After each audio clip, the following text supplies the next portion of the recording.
National conference के तार हुए तार-तार।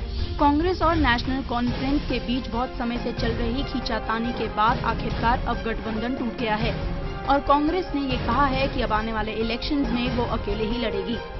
पर अब बड़ा सवाल ये उठ रहा है कि क्या उमर अब्दुल्ला की मिनिस्ट्री से कांग्रेस अपने मिनिस्टर्स को वापस खींच पाएगी और क्या चीफ मिनिस्टर इस्तीफा देंगे या नहीं।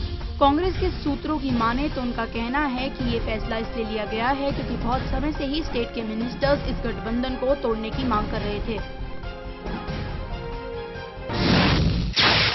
एलजी नजीब जंग से अरविंद केजरीवाल ने की मुलाकात, दिल्ली में जल्द चुनाव कराने की मांग। आम आदमी पार्टी के संयोजक अरविंद केजरीवाल ने दिल्ली के एलजी नजीब जंग से मुलाकात की। उनके साथ आम आदमी पार्टी के एमएलए भी मौजूद रहे। मुलाकात में केजरीवाल ने असेंबली को खत्म कर नए सिरे से इलेक्शन कराने की मांग की। आम आदमी पार्टी के मुताबिक एलजी ने भरोसा दिया है कि वो सभी पार्टियों से बात करके प्रेसिडेंट को जल्द रिपोर्ट भेज देंगे। मनीष सिसोदिया ने दावा किया है कि अब दिल्ली में इलेक्शन ही एक ऑप्शन है।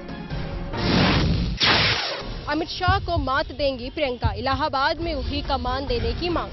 हाल ही में हुए लोकसभा इलेक्शन में हुई कांग्रेस की करारी हार को लेकर कार्यकर्ताओं में काफी निराशा है। पार्टी के कुछ पुराने नेता चाहते हैं कि राहुल की कमान प्रियंका को सौंप दी जाए। हालांकि इस संबंध में पहले से ही चर्चा हो रही थी, लेकिन हार के बाद यह मांग और बढ़ गई है।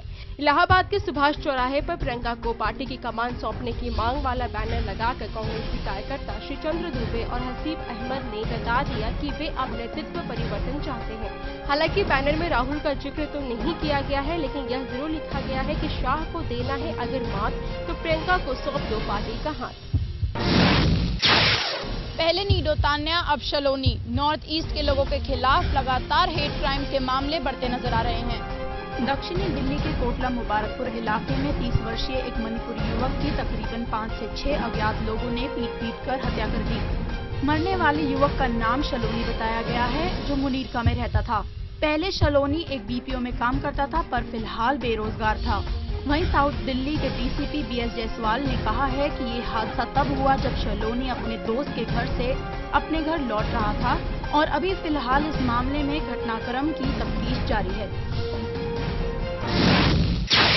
इराक के मौसूल शहर में इंतहा पसंद तंजीम दाइश का ईसाइयों पर कहर।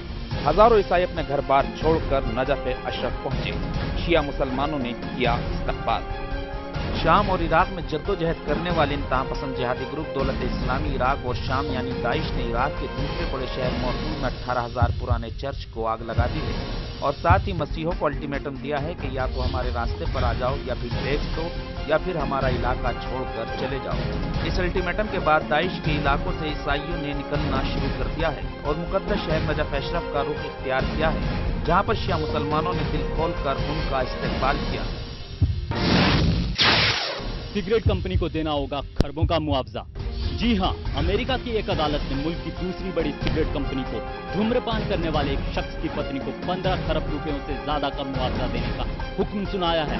माइकल जॉनसन चेन स्मोकर था और 1996 में उसकी फेफड़ों के कैंसर की वजह से मौत हो गई थी।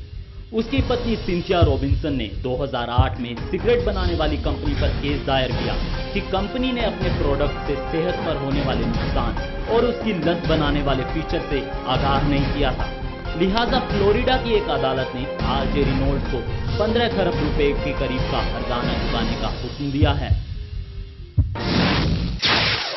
MH17 का विमान जो 3 दिन पहले मिसाइल हमले में नष्ट हो गया था, उससे अब 247 शव बरामद किए गए हैं। मिसाइल हमले में नष्ट हुए मलेशियन एयरलाइंस के विमान ने खराब मौसम से बचने के लिए अपना रूट बदला था, पर दुर्घटना से नहीं बच पाया।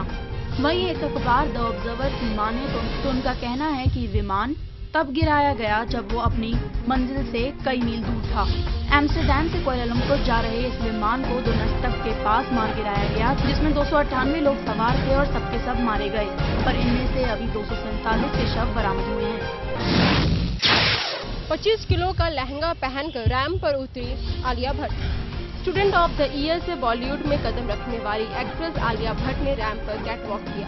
उन्होंने मनीष मल्होत्रा के लिए रैंप पर वॉक किया। प्रोग्राम था इंडिया कटर वीक का। जब वो वॉक के लिए रैंप पर उतरी तो देखने वालों के होश उड़ गए। उन्होंने रैंप पर 25 केजी का लहंगा पहना, जो उनके लिए संभाल पाना काफी मुश्किल दिख रहा था।